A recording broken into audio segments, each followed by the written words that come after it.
Estamos de regreso en CNN Chile Radio. AM.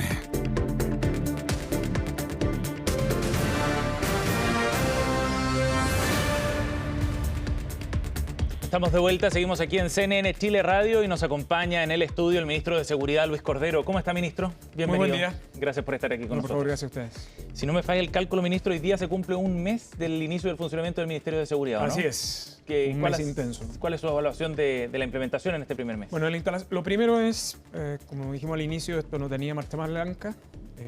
Lo segundo es que hemos estado en los dos trabajos que son más significativos. El primero tiene que ver con la instalación administrativa, que probablemente no se ve hacia afuera, pero implica un engranaje de funcionamiento bien significativo. Y lo segundo tiene que ver con la instalación del modelo de gestión pública en materia de seguridad, que yo diría que es la principal innovación que tiene la ley, más allá del casillero del Ministerio de Seguridad.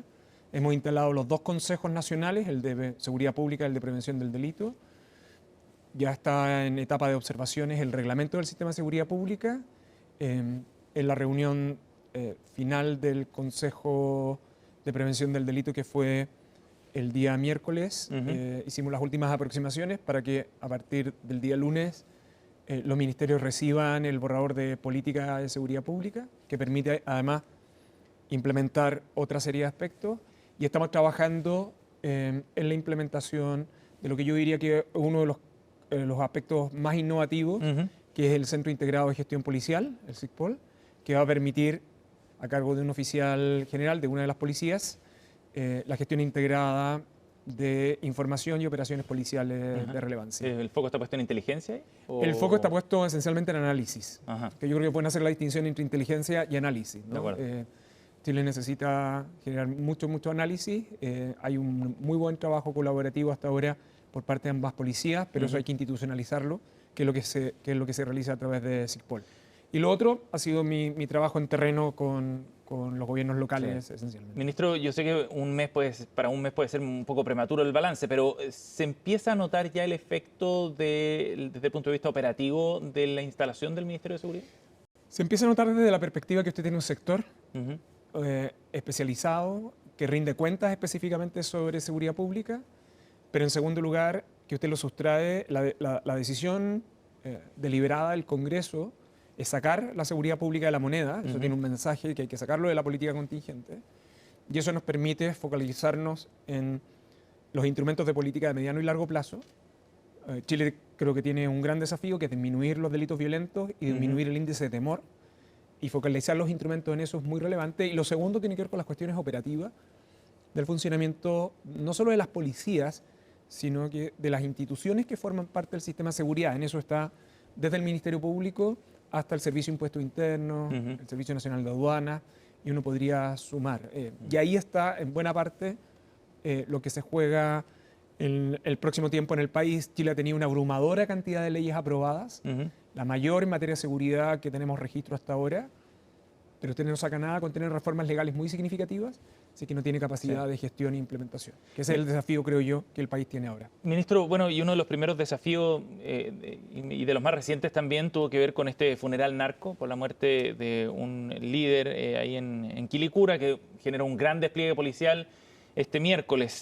Primero, ¿cuál es el balance respecto a cómo resultó eso? Y segundo, ¿cuál es la señal que se da también a la ciudadanía con estos despliegues de seguridad asociados a un funeral de alto riesgo como este? A ver, recuerden que nosotros tenemos la ley aprobada para funerales de alto riesgo, que en propiedad entra en vigencia el 28 de mayo, y por lo tanto lo que opera en el periodo intermedio es la matriz de riesgo que tiene Carabineros. La principal preocupación que tenía el municipio y los vecinos de Quilicura tras esa muerte violenta es, en primer lugar, si el origen era una reacción a un delito previo, que es lo que se está investigando, y en segundo lugar, dar el perfil de la persona involucrada, si producto de esa muerte se podían producir otras como represalia.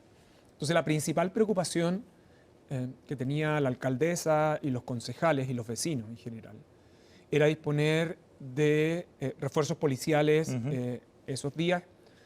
Yo el día lunes asistí a reunirme con la alcaldesa y los concejales. Previamente me había reunido con el comisario, el general Bahamonde y el prefecto de la zona.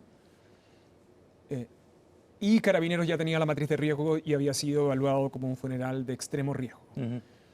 Por lo tanto, se reforzaron los servicios policiales, tanto de radiopatrullas, control de orden público y GOPE, para evitar que ocurrieran hechos de violencia adicionales en la comuna.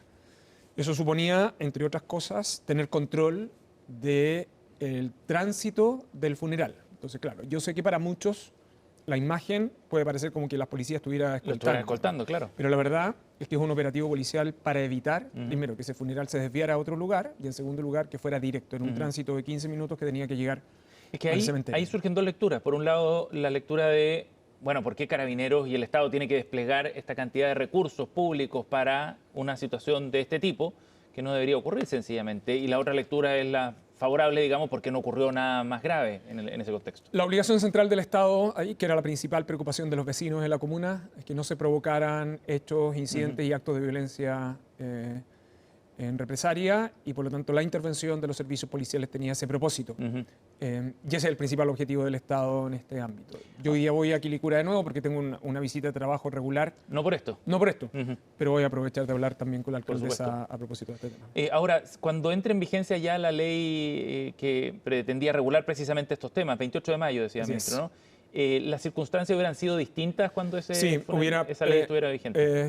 Lo que probablemente hubiese pasado es que hubiese producido la entrega del cuerpo y directamente hacia el cementerio. Ajá. O sea, no se hubiera visto este despliegue policial, no hubiera sido necesario. Ahora, eso depende fundamentalmente de que los familiares cumplan con lo que establece la ley. Nada más. Sí, pero es un mandato a las policías y a la autoridad sanitaria. Entonces, este es un caso donde prima el interés general dado los perfiles de riesgo que tienen determinadas muertes violentas. ¿Y quién hace esa calificación respecto a...? La policía. Es la policía, no el servicio médico legal o la autoridad sanitaria. Ellos tienen propósitos sanitarios de otra naturaleza que tienen que ver con determinar las causas de la muerte o la disposición final, autorización para la disposición final del cuerpo, pero desde el punto de vista de seguridad es una definición de las policías. Ahora, ministro, de todas maneras, este funeral deriva de una muerte violenta, ¿no? Y una presunta batalla entre bandas rivales vinculadas al narcotráfico. Y hoy día, a propósito de eso, el diario El Mostrador también publica otra nota respecto a la guerra de los trenes, dice, en Arica. Sí. Bandas derivadas del tren de Aragua que están peleando por control territorial. Uno es los gallegos, el otro el tren del Coro, que ha significado por ahora 6 lesionados de gravedad, 4 personas asesinadas en los últimos 60 días en Arica. ¿Estamos frente a un escenario donde las bandas vinculadas al crimen organizado están desplegando esa batalla territorial? ¿Estamos en ese escenario? En el caso, voy a hacer una explicación general. Algunas de estas cosas están en proceso de investigación y por lo tanto no puedo entrar en mucho detalle, pero Arica, y particularmente el trabajo que había desarrollado la Fiscalía, que ha desarrollado la Fiscalía en Arica, ha sido no solo muy exitoso, sino que permitió desbaratar una organización muy compleja vinculada al tren de Aragua, permitió las condenas, son condenas altas, y por lo tanto el esfuerzo que ha realizado el equipo de la Fiscalía Regional de Arica es muy, muy significativo, con todos los riesgos que tuvo asociados ese juicio oral, ¿no? Que hubo que evitar los traslados, que se realizó telemáticamente, que se desplegó un mecanismo de seguridad bien intenso con ese fin. Arica había disminuido, de hecho en 2024 los datos lo demuestran, muy significativamente los homicidios. Este año hemos tenido más homicidios que el año pasado, que forman parte del proceso de investigación. En principio, una de las hipótesis es la disputa entre bandas, entre otras por el desbaratamiento, que se desbarataron algunas, ambas de origen extranjero y ambas unidades desprendidas del tren de Aragua. Sí. ¿No? Y esos son los focos que en la actualidad tiene la policía y el Ministerio Público en esa zona. El Estado de Chile respecto de esas organizaciones tiene muchísima información y esperamos nosotros que en las próximas semanas existan resultados. ¿Pero supone un escenario de más riesgo el hecho de que se generen estas batallas entre bandas? En general, cuando usted tiene disputas territoriales, se producen los niveles de intensidad de violencia, ¿no? En el caso de la región metropolitana, nosotros tenemos evidencia de algunos elementos de esas características cuando son organizaciones criminales de origen extranjero, tienen prácticas de uso de violencia que el país no tenía registro y hace que sean extremadamente visibles esas muertes. Pero Hoy día la policía y el Ministerio Público está a cargo precisamente por el indicador de lo que está sucediendo en Arica. ¿Y hay evidencia de que las bandas criminales chilenas estén siguiendo un camino similar, un patrón similar? A ver, las características de las bandas nacionales chilenas son mayoritariamente clanes familiares, dedicados al microtráfico o al narcotráfico.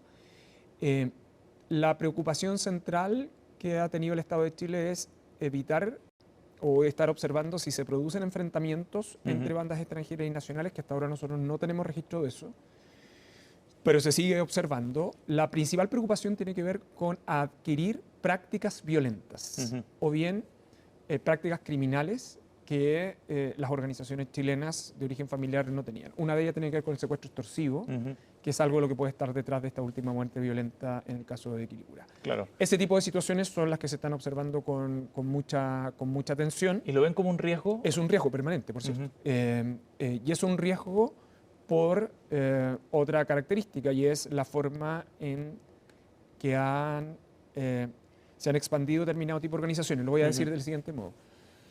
Este tipo de organizaciones criminales de origen extranjero no son de estructuras verticales, son de estructuras más bien horizontales, son especies franquiciadas que operan en mecanismos de célula y por lo tanto que tributan a un centro, pero que no están estructuradas en base a un principio de jerarquía, como uno tradicionalmente podría pensar las organizaciones criminales clásicas.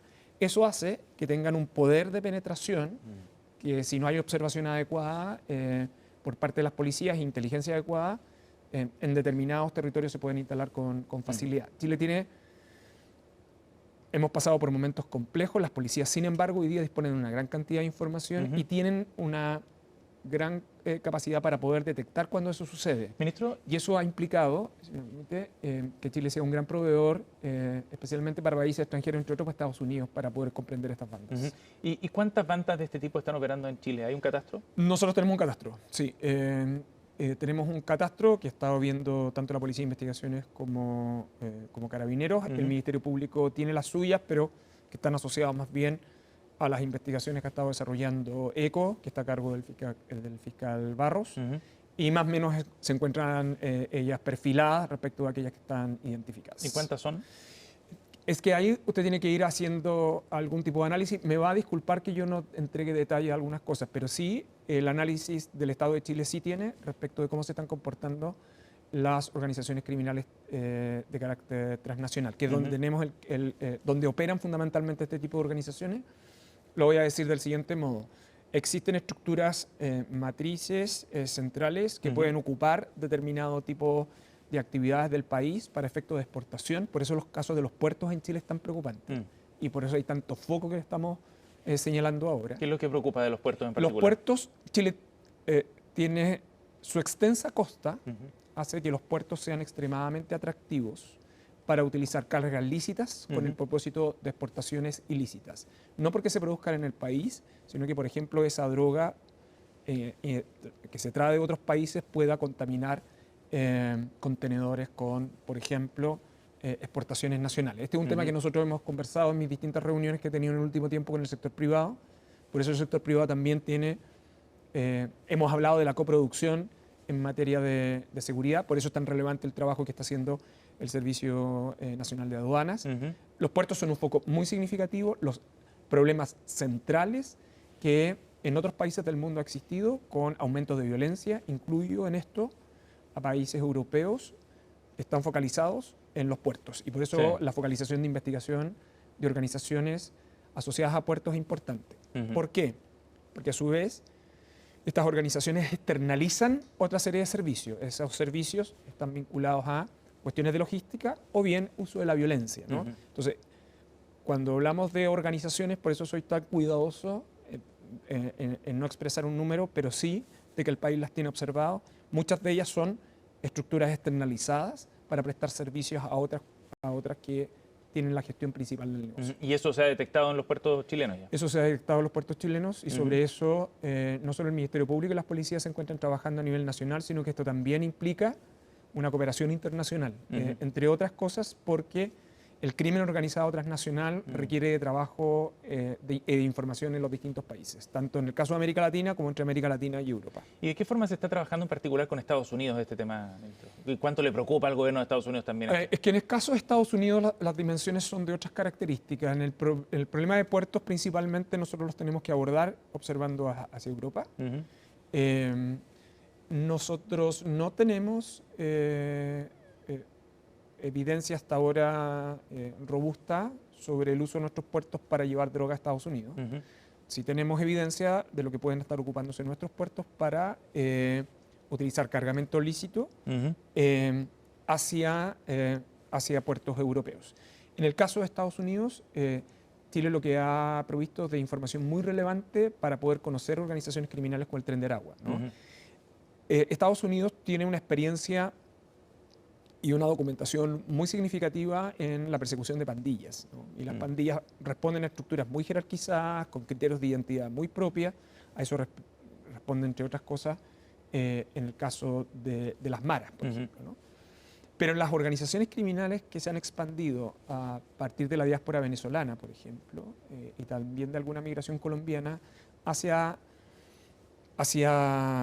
por la costa del Pacífico, son otro tipo de organizaciones que funcionan como estructura de externalización y franquiciada, donde, por ejemplo, estructuras verticales no existen, donde el tatuaje no es algo, por ejemplo, que sea un indicio significativo, y el perfilamiento de ese tipo de organizaciones, y particularmente el Tren de Aragua, es algo respecto al país. Tiene mucha información y esa información ha sido compartida por el Estado de Chile y por las policías chilenas con el gobierno norteamericano. Pero se está trabajando, digamos... Se trabaja y se trabaja mucho. Vínculos. De hecho, a propósito de otro tipo de investigaciones, como el caso de la Operación Pensilvania, que se dio a conocer el miércoles de la semana pasada, que son los lanzas internacionales chilenos, es de la cooperación entre la Policía de Investigaciones, el Ministerio Público y el FBI.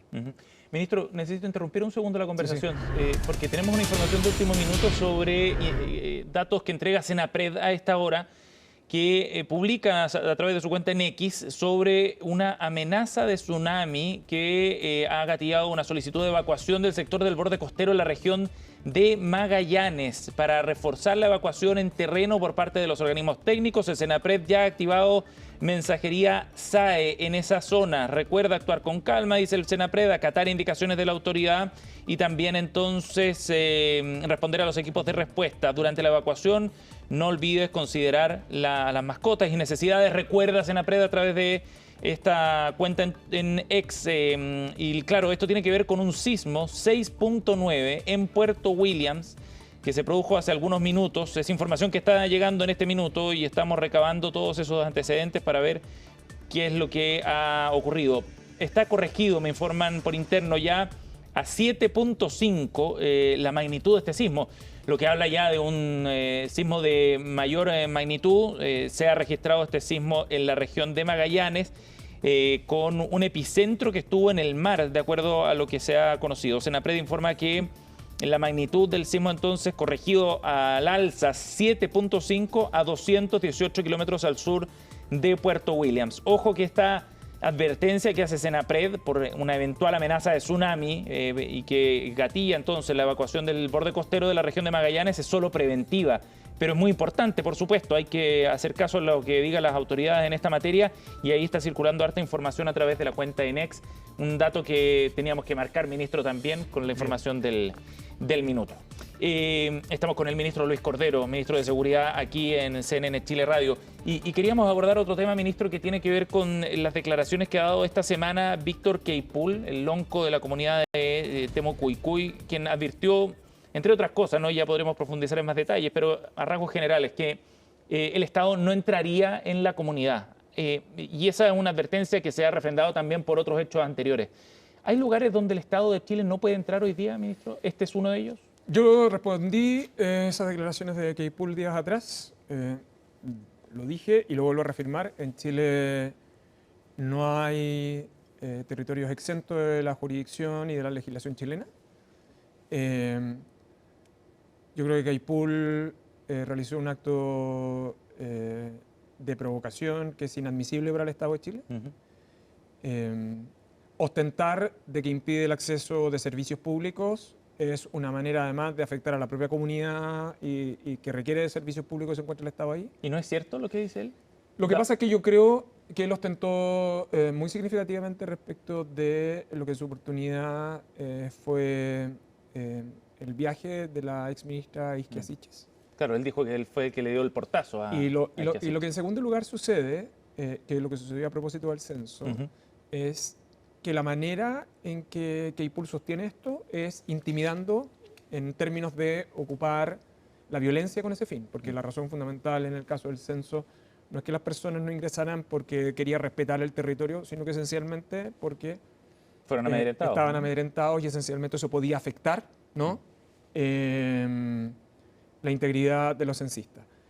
Pero enseguida, el Estado sobre esto tiene una posición decidida. Por cierto, realiza sus evaluaciones de riesgo antes de ingresar a un determinado lugar, sobre todo en lugares de conflicto o donde se ocupa la fuerza. En el caso de la macrozona sur, la intervención del estado de excepción, los números más allá de los casos en específico que hemos tenido y que el gobierno ha calificado de terrorista, está haciendo aplicar la fuerza de la ley y que Keypool yo creo que lo que tiene que tener claro, que en el caso de esa comunidad, respecto a acciones que el Estado tenga que hacer, que exijan garantizar el cumplimiento de la ley y el Estado de Derecho, el Estado lo va a hacer, incluyendo el uso de su fuerza legítima. Pero el Estado, por ejemplo, ¿se va a querellar en contra de Keypool por estas declaraciones? ¿Se va a investigar esta declaración? O sea, Keypool puede decir lo que quiera. Otra cosa distinta es las acciones que el Estado puede ejecutar en dicho lugar y que, por supuesto, yo no las voy a anunciar por la prensa. Ahora, ministro, de todas maneras, hay hechos concretos que podrían darle la razón a Víctor Keypool. O sea, la PDI el año 2021 realiza un allanamiento fallido con más de 800 efectivos, muere lamentablemente un efectivo de la PDI también, y fueron finalmente expulsados por acción de uso de la fuerza de parte de la misma comunidad, fueron repelidos a balazos, y la misma ministra del Interior intenta ingresar acompañada de un representante mapuche y también fue repelida con un acto súper violento, a 4 días apenas de llegar a La Moneda. O sea, hay evidencia, digo, de que efectivamente no es llegar y entrar a la comunidad de Temuco. Hay evidencia de uso de la fuerza, hay evidencia de que hay personas que utilizan armas de fuego, hay evidencia también que esos grupos se han ido progresivamente interviniendo, no solo desde el punto de vista policial, sino que desde el punto de vista de la persecución penal. Hay evaluación de lo que fueron cada uno de esos procedimientos internamente, desde el punto de vista operativo, y qué cosas el Estado tiene que mejorar, particularmente en relación al primero del que usted detalló. Pero en esto el gobierno tiene una convicción como Estado de Chile, ¿no? Esas declaraciones lo único que refuerzan es la posición y la convicción que tiene el Estado de que ese es un territorio que está sometido a la jurisdicción chilena y que en el momento que corresponda el Estado de Chile para ejecutar el mandato de la ley, particularmente el mandato de los tribunales, el Estado va a ingresar a ese lugar sin ningún problema. Pero parece una advertencia de parte de Keypool y una suerte de gallito. Keypool se caracteriza por ostentar y utilizar una retórica incendiaria que yo creo que tampoco representa a esas comunidades. Creo que además en la macrozona sur el Estado ha ido intensificando su rol y su posición y ha ido estrechando también la posición de grupos violentos en esa zona. Ministro, pero ¿cuál es el diagnóstico que tienen ustedes desde el Ministerio de Seguridad en particular respecto a lo que ocurre ahí en Temucuicui? ¿Qué actividades delictivas, por ejemplo, pueden estar ocurriendo allí para generar una situación de esta naturaleza? Sí, hay... Me va a disculpar que no entregue el detalle, pero el Estado sí tiene una evaluación del conjunto de acciones ilícitas que se realizan en ese lugar. Hay investigaciones que están en curso y esperamos que logren resultados pronto. Investigaciones respecto a la comunidad de Temucuicui en particular. Y a los hechos ilícitos que ocurren o que se utiliza la comunidad con ese fin. ¿Y a qué organizaciones se refiere cuando decía que estaban en análisis e investigación? Nosotros recuerde que ya nosotros en el caso de Rucalhue, nosotros ya nos hemos querellado por ley antiterrorista. Y esa es una querella, además del delito de asociación terrorista, y hemos sido muy claros en torno al relato de los hechos sobre la intervención de la UAM. En el caso de Contulmo, también nos hemos querellado por ley antiterrorista estos días, y esa es una querella por asociación ilícita que apunta a la RML. yo creo que dejémonos de ambigüedades. El Estado está ocupando una ley recientemente aprobada por el Congreso en materia de antiterrorismo. El Estado de Chile califica esas conductas que han ocurrido como terroristas y califica a quienes las promueven como asociación terrorista. Y yo creo que en esto no hay que tener ambigüedades. Y esas ambigüedades significa, evitar esas ambigüedades significa ocupar las herramientas de la ley, teniendo en consideración también que hay una abrumadora cantidad de personas en la macrozona sur y en la región que lo que quieren es una solución pacífica, no a este conflicto, sino que a una manera de comprender la distribución de recursos, bienes y la actividad económica en la región. Ministro, a propósito de lo que ocurre allá en la macrozona sur, corríjame si me equivoco con el dato, pero el año pasado, si no me equivoco, hubo una reducción de los ataques violentos allá en la macrozona sur de cerca del 50%. Así es. Pero se dio en un contexto político bien particular. Estaba funcionando la Comisión por la Paz y el Entendimiento, que de alguna manera significaba también una suerte de tregua, podríamos decir, un espacio a darle a la política la posibilidad de buscar por la vía del diálogo soluciones al tema de fondo de lo que está ocurriendo allá. Pero esa comisión ha terminado su trabajo. ¿Ustedes creen que eso puede terminar ahora o generar un inicio de una reescalada violenta a propósito del término? El próximo martes entregarán el documento al presidente. Sí, nosotros tenemos una evaluación de eso. Los equipos, tanto de las policías como los equipos de inteligencia, tienen evaluaciones sobre este punto. Y hemos evaluado todos los escenarios. Ministro, y lo último sobre Rucalbo en particular, ¿qué antecedentes tienen sobre ese ataque? Y quería preguntarle respecto a lo que han planteado desde la Embajada China sobre la posibilidad de que se generen compensaciones también a la empresa dueña del proyecto. Sí. Sobre lo primero, los antecedentes que tenemos, nosotros ya los hemos divulgado. Yo estuve en la región la semana pasada, estuvimos en una reunión de seguridad desde el jefe de la Defensa Nacional de la zona y todas las policías, y además las policías viajaron con sus directivos superiores a la región también. Tuvimos una reunión de seguridad con las autoridades y luego nos reunimos con la empresa. Yo con la empresa me había reunido ya en Santiago y a esa reunión con la empresa la acompañó el embajador. Yo entiendo que el embajador se refiere a otros aspectos, ¿no? La empresa nunca se ha referido a compensaciones para la empresa en ninguna de las conversaciones. Lo que hemos hablado es de otra cosa, es que la empresa tenía contratado o tiene contratado seguros para sus contratistas. Y de hecho, en esa reunión que nosotros tuvimos la semana pasada en la zona, nos contaron que estaban en la etapa de liquidación de los seguros. Entonces, la empresa transmitió la preocupación sobre que probablemente pudieran quedar algunos saldos no cubiertos para la indemnización a los contratistas que fueran afectados producto de los seguros. Y en esa reunión, lo que nosotros le respondimos que para ese tipo de situaciones hay una glosa presupuestaria que establece un fondo de compensación pensando en los transportistas en general que son afectados. No en la empresa. No en la macrozona. Entonces, la empresa nunca ha planteado compensaciones para ella y la conversación sobre esta situación estaba vinculada a los subcontratistas una vez que se ejecutaran y liquidaran los seguros que la empresa tenía para sus contratistas. Entonces, lo preciso porque no... Se entendía primero como una compensación directa a la empresa por el proyecto. Pero y yo quiero también ser bien transparente. La empresa nunca se ha referido a compensaciones para ellos, sino que se ha referido a poder ayudar y asistir a los subcontratistas. Ministro Cordero, gracias por su tiempo, por haber venido al estudio. Por favor, muy buen día. Buen día.